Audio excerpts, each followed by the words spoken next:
So, many of you here may have seen that our theme of this conference is keeping your head above water.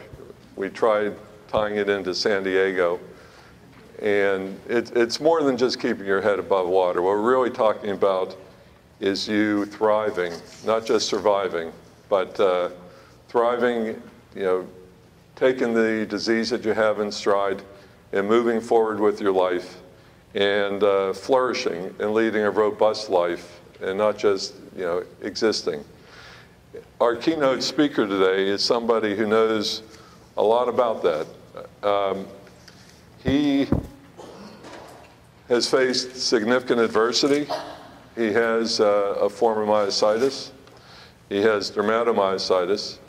And he and his wife lost one of their children a few years back in a tragic accident. And he,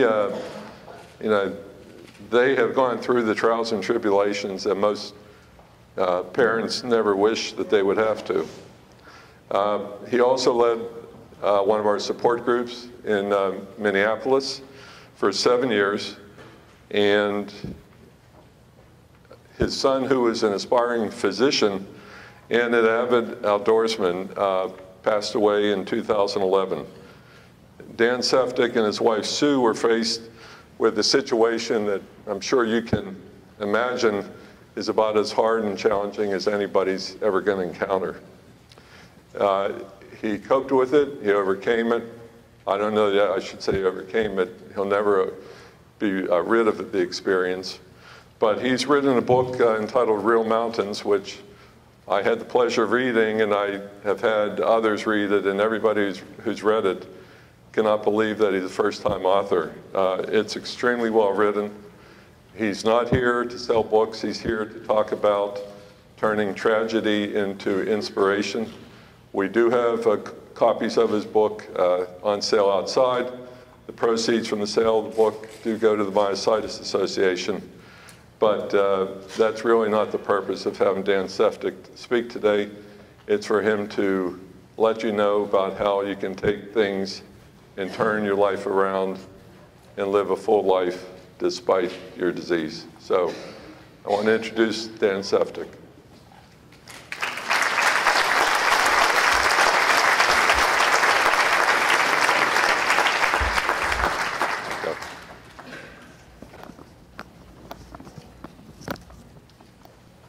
Well, thank you. It is truly an honor and a privilege to be here today to be able to share my son's story. Bob asked me that before I do that, I also share my story, my myositis story. In 1994, I was living a pretty normal life. I was happily married with 2 sons, had a good job. And then in March, I got sick. After a couple of weeks and a couple of doctor's visits, with no diagnosis, no understanding of what was going on, by the 3rd visit, I had presented with a rash. And both myself and my doctor were baffled as to what was going on. We decided it was time to see a specialist, but we were both leaning towards an infectious disease specialist. I was very fortunate that the man I saw was considered by many to be a genius. The minute he walked into the room where I was waiting for him, he looked at me, tested my arm strength a little bit, and turned around and said, "I'll be right back." Well, he came back in the room and he said, "I'm sending you to the hospital, and I've already called in the proper specialist to confirm my diagnosis." I said, "Well, what's your diagnosis? What's going on?" And he told me, "You have dermatomyositis." And I said, you have to tell me more than that. I don't know what you're talking about." So he explained it to me, and I went in. The diagnosis was confirmed. So within 3-4 weeks, I had gone from having nothing wrong with me to lying in a hospital bed, not being able to raise my arms to comb my hair. They treated me a little bit and sent me home. But the disease was still flaring. Nothing was under control yet. The next week, I started getting fluid involvement. I felt difficulty swallowing. So I was readmitted to the hospital, and I spent 9 weeks in the hospital and in physical therapy. They put me on methotrexate, on prednisone, on Cytoxan.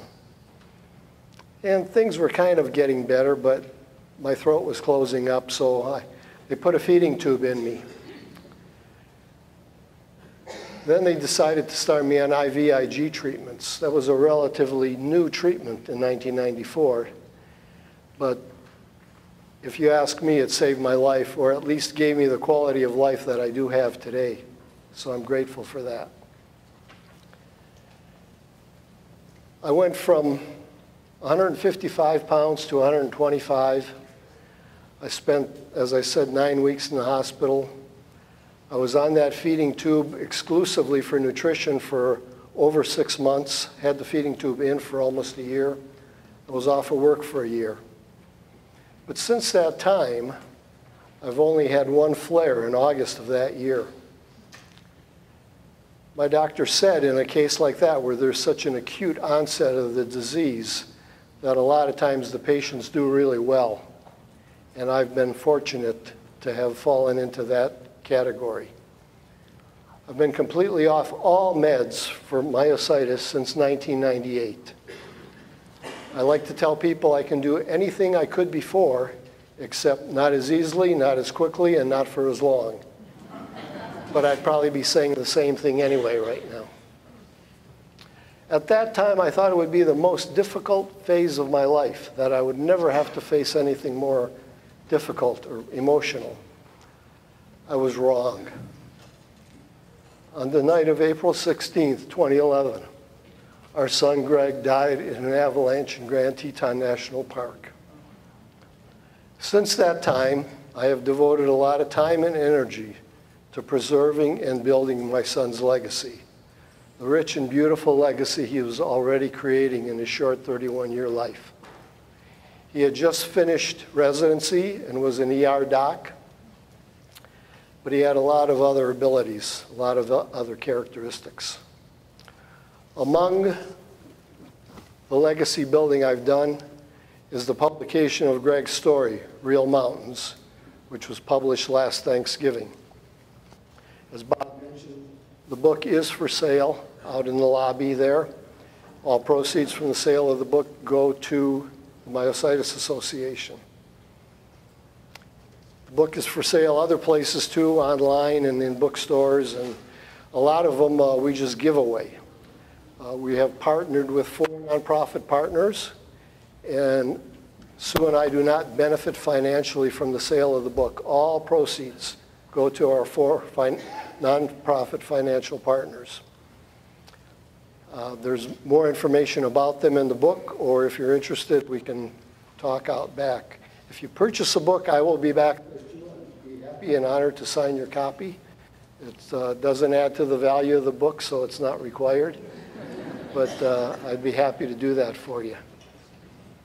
I'd like to share a little bit of Greg's story with you. You're probably wondering how a kid from Minnesota ended up dying in Grand Tetons National Park. Greg started skiing in 5th grade, and he fell in love with snow. As his ability increased and his interest grew, the little hills in Minnesota were no longer adequate to challenge him. So he began skiing in Montana and Colorado. And then that interest grew into other interests. He began backcountry skiing, mountaineering, rock and ice climbing. He just loved the mountains. They called to him. They became part of every decision he made in the rest of his life. In April of 2011, he and a friend, Walker, decided that they would meet in Jackson, Wyoming, and summit the Grand Teton, something that Greg had done before. In fact, the picture on the cover of the book is a picture of Greg on the summit of the Grand on a previous mountaineering experience.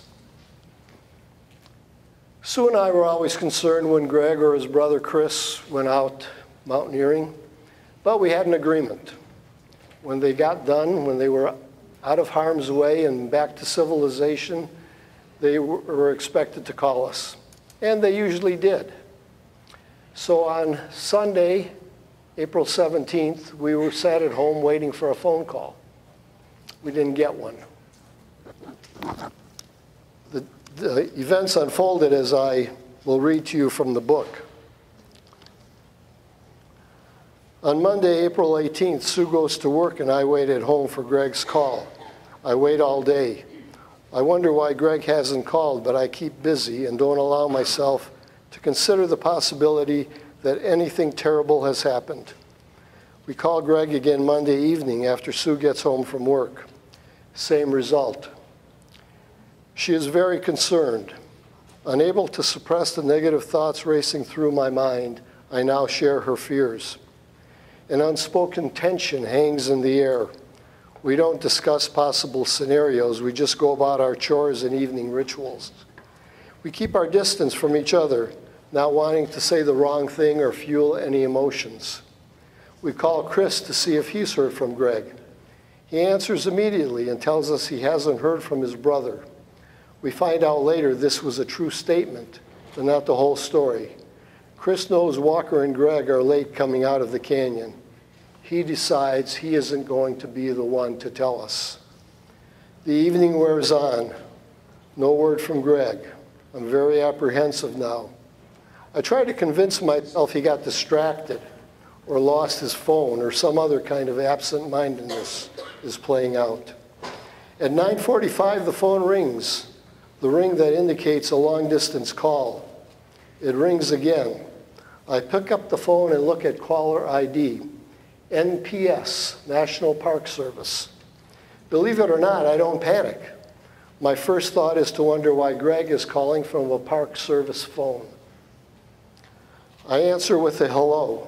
It isn't Greg's voice at the other end. The voice is female.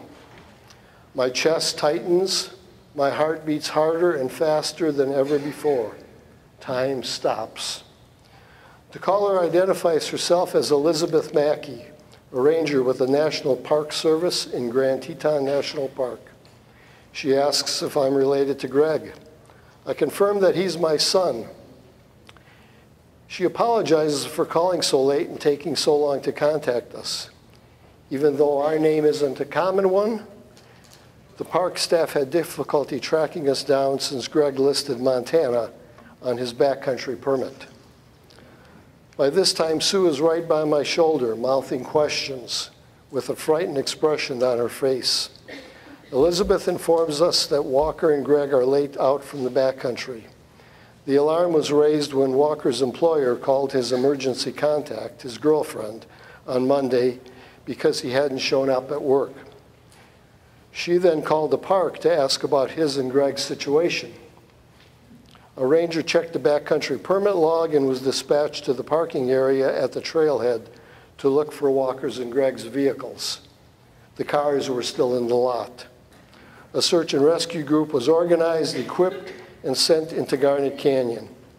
The approach on skis takes about 3 hours, leaving little search time for the rangers before dark. They look for signs of distress along the route to the canyon and in the canyon itself, both on foot and by air with brief helicopter reconnaissance flights. Elizabeth reports that the SAR team had accomplished this objective without seeing any sign of Greg and Walker. So we've just received the most devastating news a parent could ever want, but we're hopeful. We think, well, maybe something happened and they'll be able to come out on their own. On Tuesday, we wait for further word, but there is none. The search reveals nothing. No sign of Greg, no sign of Walker. So we decide that we will go out to the park to be there during the search. I continue in another chapter. Sue and I arrive at the Minneapolis-St. Paul airport before 6 a.m. on Wednesday, April 20th. It feels unnatural to be here. The uncertainty of Greg's situation and all the possible negative scenarios weigh heavily on my mind. Being at the airport with excited travelers anxious to catch a flight to vacation or visit family only makes me feel worse. I want to tell everyone the mission of our trip: to quell their euphoria, to elicit their sympathy, and to make everyone feel as scared and concerned as Sue and I are. The first leg of our journey takes us to Salt Lake City. We arrive, make a few calls, and try to remain calm. We call Elizabeth, who tells us there are no new developments in the search. So we arrive in the park, get oriented, meet key people in the search and rescue operation, but there's no good news. Nothing happens on Wednesday. No sign of Greg and Walker. Worse yet, weather is changing. We find out that because of the forecast, because of impending snow and low ceilings, there will be no search Thursday or Friday. We will have to wait until Saturday for further activity. If our son is to be found, he will have to walk out on his own in the next 2 days. On Saturday, the search continues, but there's no sign of anybody all day. The one development that does happen to me Saturday is a change in perspective. Even though this had been going on for a week, I was still of the mindset that the best thing that could happen is we would find Greg alive, and that the worst thing that could happen is we would find Greg dead. But as the search continued with no signs, time running out, we knew the search would be winding down soon. Somehow, I came to my senses and had an epiphany, if you will. I realized that the best thing that could happen is we would find Greg, and the worst thing is we wouldn't. This was so helpful to me only a few short hours later. In the evening, we went into town, and then at 7 o'clock, we returned to the park for the evening debriefing. And I tell the story like this. We drive back to the incident command post entrance and are surprised to see Terry Roper and Chris Harder waiting in the parking lot. I wonder why Chris and Terry are in the parking lot, I say to Sue. Oh, maybe search and rescue isn't done with their debriefing and they don't want us in there. That isn't it at all. We got out of the rental car. Terry and Chris approach. Chris begins speaking to us in a calm, hushed, solemn voice. And he said, SAR personnel were being shuttled off the mountain when Nick Armitage, today's field operations chief, decided to make a final sweep of the canyon. Only 2 groups remained on the mountain. On his way from the upper landing area to the lower, Nick switched his transceiver to receive mode and skied passes across the width of the canyon. He picked up a beacon signal. He radioed the remaining SAR personnel to the landing site, and they joined him. Nick rechecked and was now receiving 2 beacon signals. The searchers probed the area without a positive hit. They started digging. There was little time left before the helicopter would need to shuttle them off the mountain if it was to return to the landing field to meet regulations. After digging down about 5 feet, they probed again. This time they got a hit. Probe placement indicated the presence of 2 bodies. This was as far as Nick and the others could proceed. They had to get off the mountain before the helicopter was grounded by darkness. Sue and I are numb. How else can you feel at a time like this?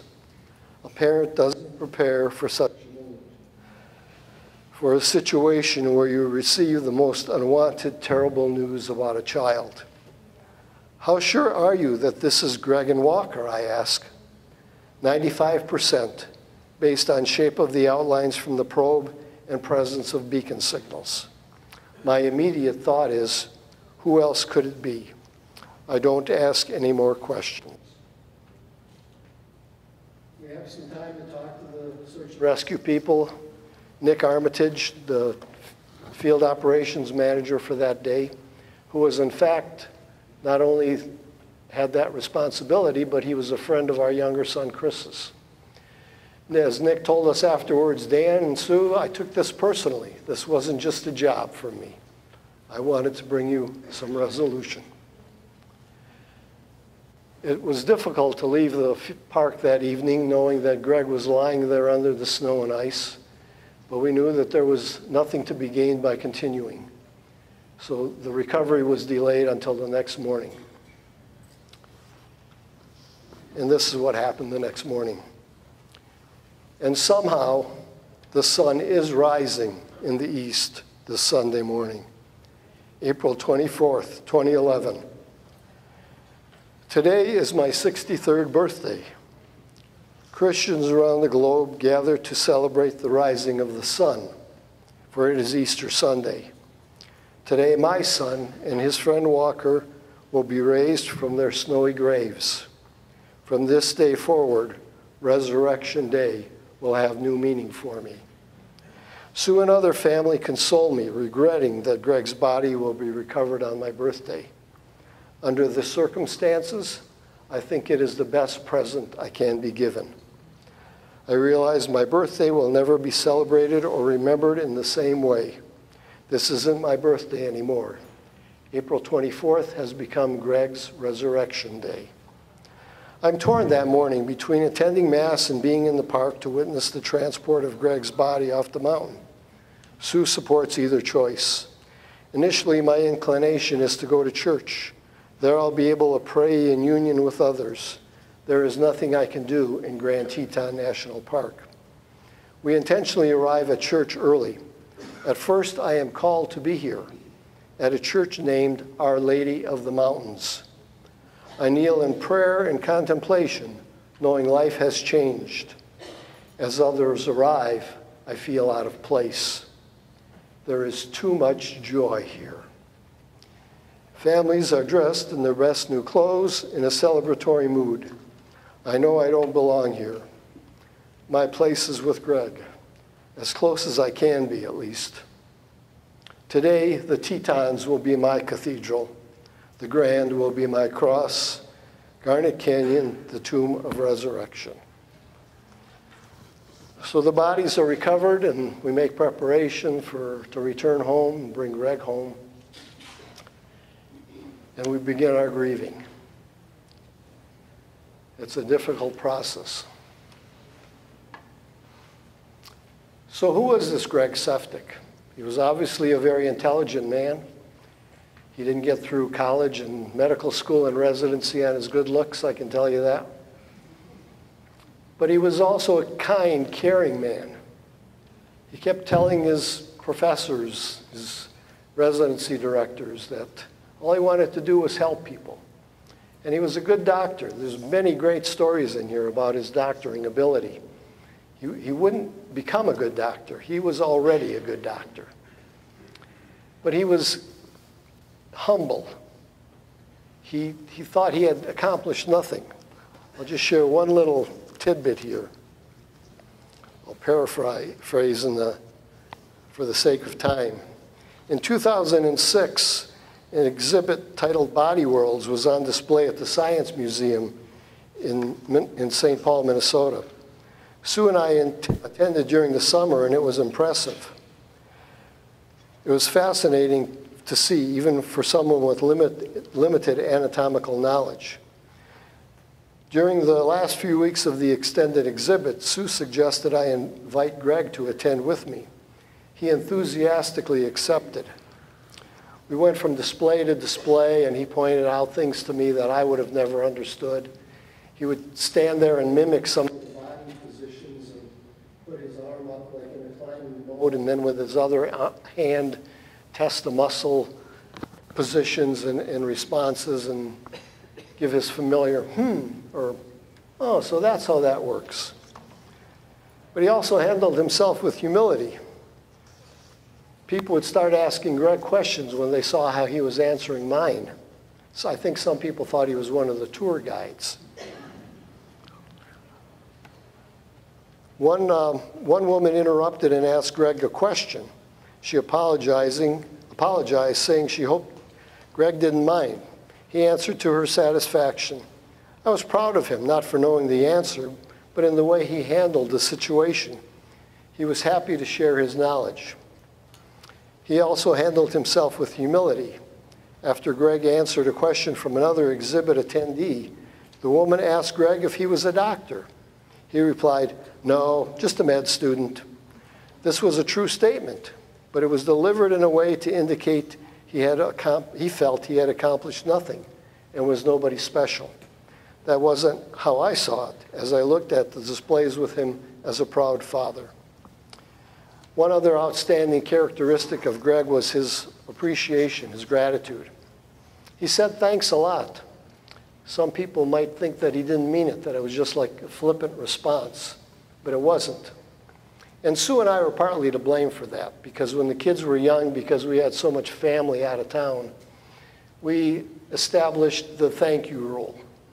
Whenever the kids got a gift from somebody by mail, they were required to write a thank you note. Well, they weren't required to. They had an option. They could either return the gift or write the note. And in all the years the kids were with us, they never returned a gift.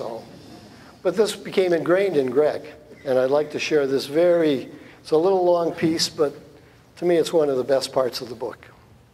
Then there's the thank you that spans 15 years. At the high school awards assembly, Greg and another student received Palmer Rathert medical scholarships. Sue and I were surprised Greg had been accorded this honor, as was he. In fact, when the award winners were announced, Greg's friends had to nudge him and tell him to go on stage to receive his scholarship. He was probably dreaming about the mountains. Greg received a plaque from faculty member Diane Lawson, who remembered winking at Greg as he stepped on stage. She leaned in and told Greg, "This is for you." In 1996, as a junior in high school, Greg took integrated chemistry and physics, taught by Mrs. Lawson. She was excellent. Greg did well and respected her as a teacher. She encouraged Greg and watched him grow from an insecure student, unsure if he belonged in the class, to a more confident individual who was eager to help others. Sue and I weren't aware of the role she played in Greg's selection for this award until years later. Now fast forward till 2003. Greg had completed his undergraduate studies at St. Olaf in Northfield, Minnesota, and taken a year to prepare for the MCAT and navigate the med school application process. During that time, he was accepted at the University of Minnesota Medical School. He understood he hadn't accomplished this on his own, and the thank you rule was now ingrained in him. He took the time to thank one person he felt had been important as a contributor to reaching this goal in his life, Diane Lawson. At the time, Sue and I knew nothing about it. Now jump ahead to the tragic days of April 2011. When we returned home from Jackson after Greg's and Walker's bodies had been recovered from Garnet Canyon, sympathy cards had already arrived. Phone messages accumulated on the answering machine. The cards and calls continued before the funeral and for a long time after, and we appreciated the support. It was meaningful to hear from people we didn't know, people we'd never met, people who were part of Greg's life at every stage of his education and career. Among them were teachers from junior high and high school. This was a pleasant surprise to us. Greg was a good student, but he wasn't one to consider teachers as friends or entertain conversations on non-academic subjects. At least that's what we thought. A short while after Greg's funeral, we received a sympathy card with a letter from Diane Lawson. In the card, she referred to Greg as a unique and wonderful young man. She went on to write, "I have included the letter he sent me in 2003.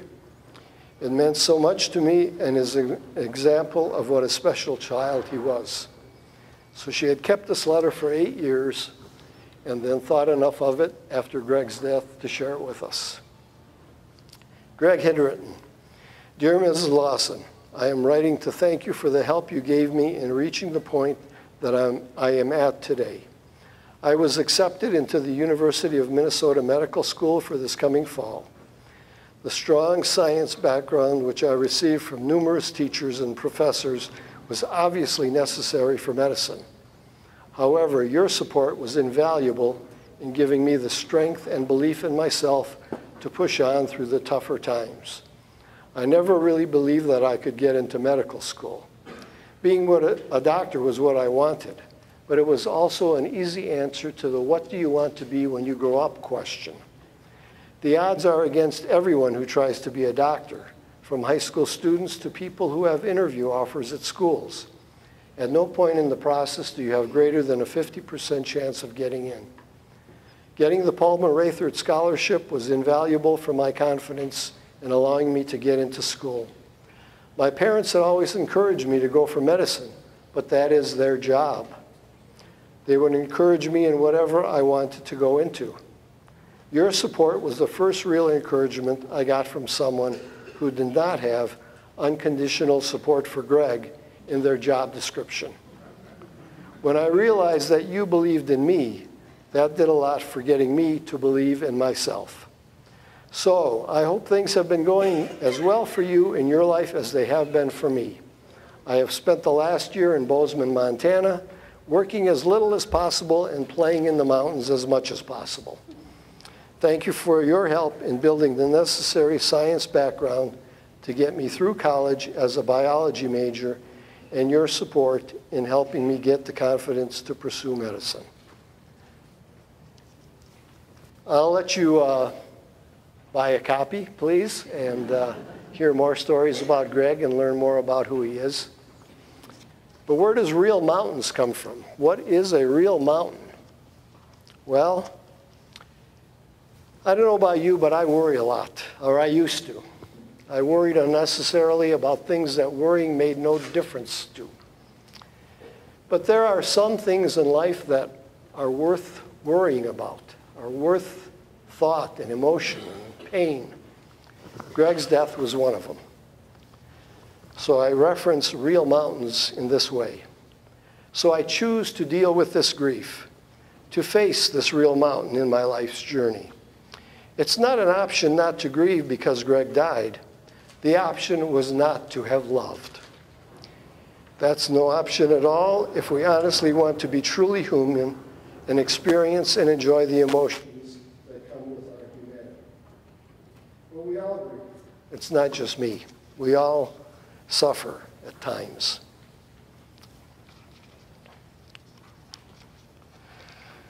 I share a little reflection on how Greg's friends grieved. A parent's grief is said to be the greatest grief.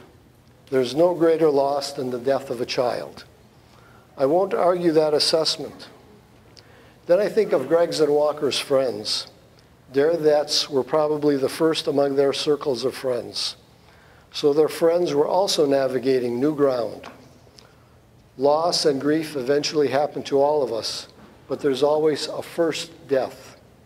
I think of Greg's friends and pray for them as they face their grief, this real mountain of emotion they must scale. I think of those who knew both Walker and Greg. How hard is it to grieve the death of two friends? I think particularly of Joel, the mutual friend who introduced them. I know his pain is different from mine, maybe even more difficult at times. Then I get selfish and wonder why my son had to be the first to die. Why can't Greg be the one grieving? But actually, real mountains, the term, the first time I heard it, and the reason for the title, comes directly from a quote of Greg's. And it's a humorous quote. As I'll explain here and one more time as I conclude, Greg had a way of defining things. He put things on paper. When Greg was interviewing, he really wanted to go west for residency. That was his desire. And the people out in Morgantown, West Virginia, where he eventually ended up doing his residency, knew that. So the story goes, as Greg was telling me, he laughed about an exchange during his West Virginia interview. He was lured east when the interviewer countered Greg's love for the Rockies by saying, "Greg, we have mountains here. In fact, we're the mountaineer state." And Greg responded, "But these aren't real mountains. Real mountains don't have trees on the summit." Every chapter in the book begins with a quote from Greg's journals. He kept a lot of journals. A lot of the information in there is very technical about what equipment and what route they took on a certain climb. But there's a few nuggets that are just precious it's like mining for gold. You find one and you think, this was worth the time I spent.